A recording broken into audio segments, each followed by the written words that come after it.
Je donne un petit peu de contexte sur le SEO à l'ère de l'IA. C'est, comme je l'ai mentionné, un grand changement de paradigme.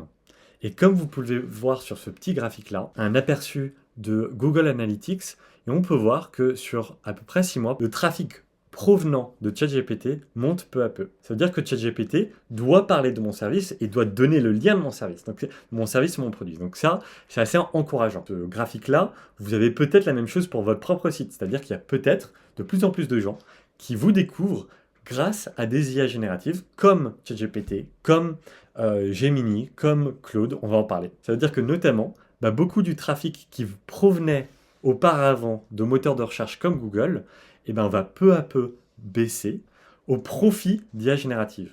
Et donc ça, c'est cette estimation qui a été faite par Gartner il y a un an sur le fait qu'à peu près 25% du trafic de Google sur votre site va disparaître au profit d'IA générative. Et comme on le voit là, sur cette autre petit graphique, 50% des requêtes aujourd'hui sur Google sont des requêtes à but informationnel. Et ça, c'est typiquement quelque chose que les IA vont commencer à faire bien et mieux que les moteurs de recherche. Et donc là, on voit que peut-être qu'à peu près 25% de ce trafic-là va passer sur des IA génératives. Par contre, les moteurs de recherche ont encore un intérêt tout à fait pertinent pour trouver des infos sur trouver une bonne image, trouver un bon endroit où aller dîner. Tout ça, ça reste encore tout à fait logique d'utiliser un moteur de recherche comme Google. On ne pense pas que Google ou les moteurs de recherche vont complètement disparaître. Cependant, le type de requête qu'on fait sur ces moteurs de recherche va évoluer. Et donc aujourd'hui, ce trafic-là, il va apparaître d'où? Premièrement, comme je l'ai mentionné, il va commencer à apparaître de ChatGPT. Il va aussi apparaître d'un autre moteur de IA de recherche qui s'appelle Perplexity.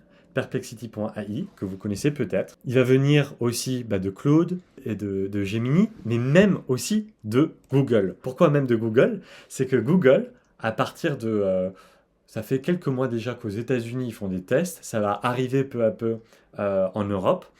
Il commence à lui-même générer des réponses IA et qui va imbriquer en haut de ces réponses de la liste de liens de Google.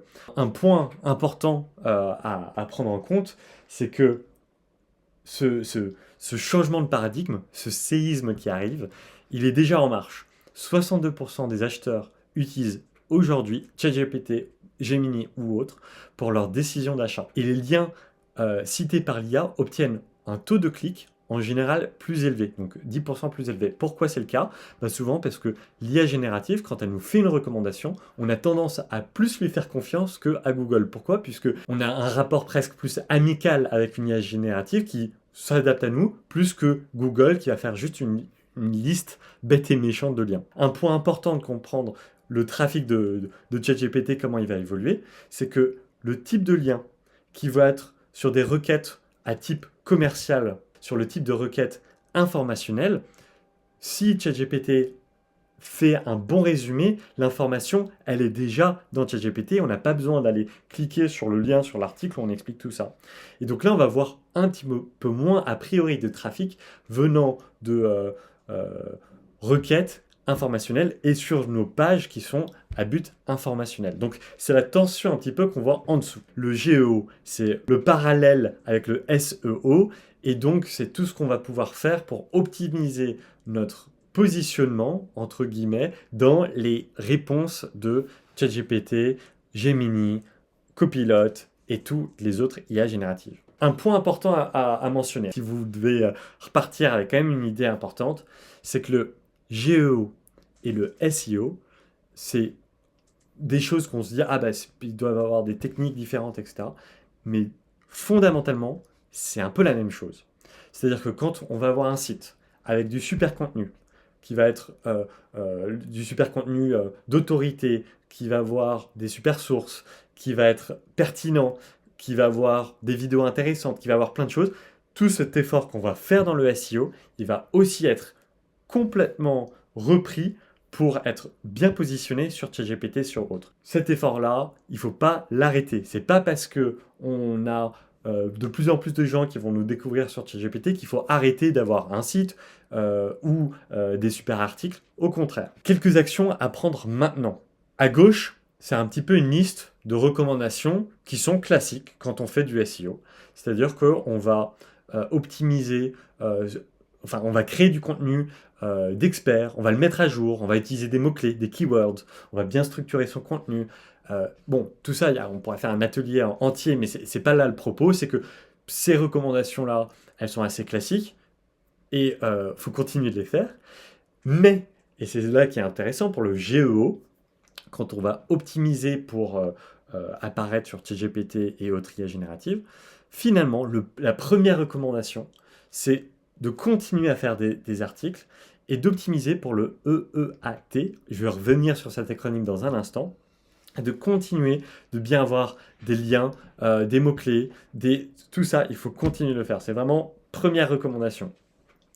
Ensuite, je vais en parler brièvement. Bah, les IA quand elles vont entraîner leur modèle, elles vont regarder notre site et on peut créer des fichiers qui s'appellent des fichiers llm.txt. Je reviendrai un peu après parce que c'est un peu plus technique, mais qui permettent à ces robots-là de comprendre l'essence de notre site, où trouver l'information, et c'est un petit peu un moyen de dialoguer avec les IA génératives sur un fichier qui est fait pour eux, comme à l'image du fichier robot.txt. Bon, c'est des termes un peu plus techniques, je ne sais pas si vous êtes euh, familier là-dessus, mais c'est des fichiers qu'on va intégrer dans notre site et qui vont permettre en gros de, de, de, de facilement apparaître sur Google et dans les IA génératives.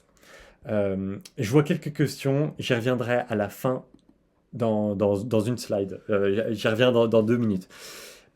Il faut continuer, bien sûr, à multiplier les mentions de sa marque sur plein de canaux différents. Plus on apparaît sur différents sites, mieux c'est. Ça, c'est la même chose pour les IA génératives. Un autre conseil qui est souvent donné, que nous, on a commencé à faire chez Site School, c'est de s'inscrire sur Bing Webmaster. Pourquoi? Parce que Bing, c'est le moteur de recherche par Microsoft, et Microsoft détient 49% des parts de OpenAI qui fait ChatGPT. Et donc, tout ce qui touche à l'indexation des sites sur ChatGPT fait référence à Bing. Et donc, quand on fait un bon effort pour apparaître bien sur Bing, c'est a priori aussi un bon moyen d'apparaître mieux sur un outil comme ChatGPT. Et en dernier point important, et ça je vais en reparler à la fin, c'est que il faut comprendre à quel point ChatGPT, Gemini, Copilot amènent réellement du trafic sur notre site. Et donc il faut déjà aujourd'hui commencer à regarder les analytics et regarder si en effet on a déjà du trafic qui vient un petit peu ou pas du tout. Et ça, on va voir ça ensemble juste après. Donc je parlais de EEAT. IT, un acronyme créé par Google qui veut dire donc expérience, expertise, autorité et trustworthiness, donc plutôt à quel point on peut faire confiance ou non à cet article. Et qu'est-ce que c'est que cet acronyme? C'est en gros les grands points qu'il faut maximiser quand on fait des articles sur son site, quand on a un site. Et donc, comment on maximise le EEAT? Eh ben, en ayant des super liens qui font référence à notre site, en ayant bien des citations sur notre site, pour montrer on cite bien nos sources,